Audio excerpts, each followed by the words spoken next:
দেশে ফিরেই যেন আগুনে ঘি ঢেলে দিলেন আলোচিত content creator RS Fahim Chowdhury. একদিকে তার কিং ইজ ব্যাক ঘোষণা, অন্যদিকে হঠাৎই সামাজিক যোগাযোগ মাধ্যমে পোস্ট করা একটি ভিডিও যেখানে দাবি করা হচ্ছে জুলাইয়ের আন্দোলনের সময় ছাত্রদের উপর গুলি করেছেন তিনি। ভিডিওটি পোস্ট করেছেন ঢাকা 13 আসনের সাবেক কাউন্সিলর রাজীব। মুহূর্তেই তা ছড়িয়ে পড়ে গোটা সামাজিক মাধ্যম জুড়ে। শুরু হয় তীব্র বিতর্ক।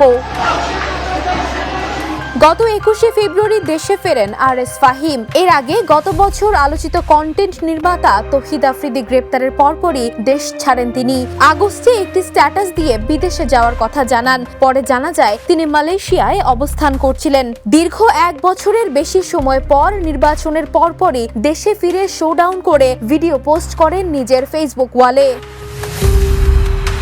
কিন্তু দেশে ফেরার কয়েক ঘন্টার মধ্যেই নতুন করে সামনে আসে পুরনো অভিযোগ। 2024 সালের গণ আন্দোলনের সময় ছাত্র হত্যার ঘটনায় তার সম্পৃক্ততা নিয়ে সামাজিক মাধ্যমে আলোচনা ছিল আগেই। সে সময় একটি কল রেকর্ডও ভাইরাল হয় যেখানে একজন ব্যক্তিকে শিক্ষার্থীদের উপর গুলির প্রসঙ্গে হাসাহাসি করতে শোনা যায়। অনেকেই দাবি করেন সেটি ফাহিমের কণ্ঠ, যদিও এই বিষয়ে তার পক্ষ থেকে স্পষ্ট কোনো বক্তব্য পাওয়া যায়নি।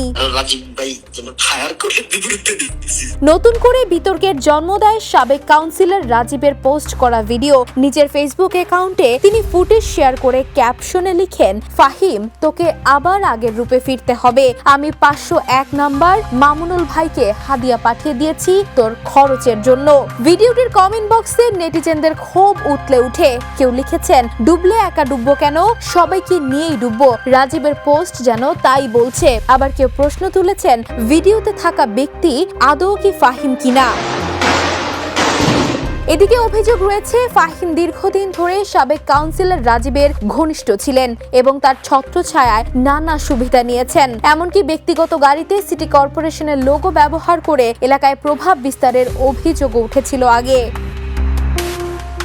দেশে ফেরার পর সামাজিক মাধ্যমে তার উপস্থিতি যতটা না জোরালো হয়েছে ততটাই জোরালো হয়েছে সমালোচনার ঢেউ। একাংশ দাবি তুলেছেন অভিযোগগুলো তদন্ত করে প্রয়োজনে তাকে দ্রুত আইনের আওতায় আনা হোক।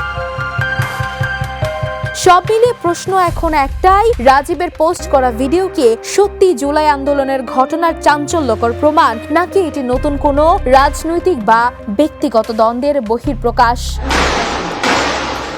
বিনোদন ডেস্ক, দ্য নিউজ।